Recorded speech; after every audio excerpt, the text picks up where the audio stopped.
Hi friends, welcome to Nindu's kitchen. നമുക്കിന്ന് കുബൂസ് എങ്ങനെയാണ് വീട്ടിൽ തന്നെ തയ്യാറാക്കിയെടുക്കുന്നതെന്ന് നോക്കാം. അപ്പോൾ അതിനായിട്ട് ഒരു കപ്പ് അളവിൽ മൈദയാണ് ഞാനിവിടെ എടുത്തിരിക്കുന്നത്. ഇതിലോട്ടൊരു 1/4 ടീസ്പൂൺ അളവിൽ ഉപ്പ് ചേർത്ത് കൊടുക്കുന്നുണ്ട്. ഒരു 1/2 ടീസ്പൂൺ അളവിൽ പഞ്ചസാരയും അതുപോലെ തന്നെ 1 ടീസ്പൂൺ അളവിൽ ഈസ്റ്റ് കൂടെ നമ്മളിതിലോട്ട് ചേർത്ത് കൊടുക്കുകയാണ്. ഇൻസ്റ്റൻറ്റ് ഈസ്റ്റാണ് ഞാനിവിടെ എടുത്തിട്ടുള്ളത്. ഇനി ഇതിലോട്ട് കുറേശ്ശെ വെള്ളം ചേർത്ത് കൊടുത്തിട്ട് നമുക്ക് നന്നായിട്ടൊന്ന് കുഴച്ചെടുക്കണം. ചപ്പാത്തി മാവിനേക്കാളും കുറച്ചുകൂടി ലൂസായിട്ട് വേണം നമ്മുടെ മാവ് റെഡിയായിട്ട് വരാൻ വേണ്ടിയിട്ട്. ഇനി നമുക്കിതൊരു 3 മണിക്കൂർ നേരത്തേക്കൊന്ന് റെസ്റ്റ് ചെയ്യാനായിട്ട് വെക്കാം. ഇപ്പോൾ ഒരു 3 മണിക്കൂർ കഴിഞ്ഞിട്ടുണ്ട്. നമ്മുടെ മാവ് ഇവിടെ നന്നായിട്ട് പൊങ്ങി വന്നിട്ടുണ്ട്. വളരെ സോഫ്റ്റായിട്ടാണ് നമ്മുടെ മാവ് ഇരിക്കുന്നത്.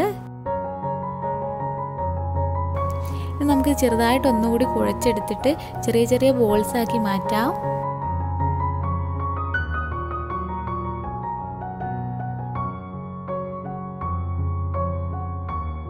എല്ലാ ബോൾസും നമുക്കൊന്നിനി പരത്തിയെടുക്കാം. ഇങ്ങനെ പരത്തിയെടുക്കുന്ന സമയത്ത് കുറച്ച് മൈദപ്പൊടി കൂടി അപ്ലൈ ചെയ്ത് കൊടുത്തിട്ടുണ്ട്.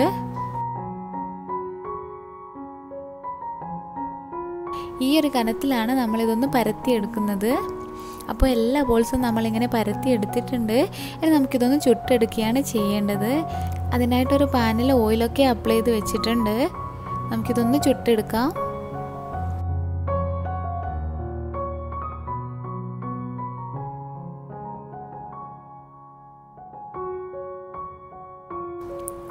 രണ്ട് സൈഡും ഇങ്ങനെ മറിച്ചിട്ട് കൊടുത്തിട്ട് വേണം നമ്മളിത് കുക്ക് ചെയ്യാനായിട്ട്.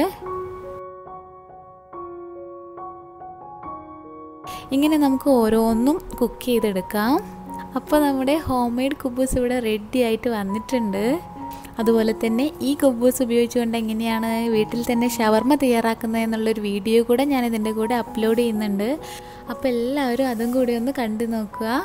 അപ്പോൾ എല്ലാവർക്കും ബൈ, ടേക്ക് കെയർ.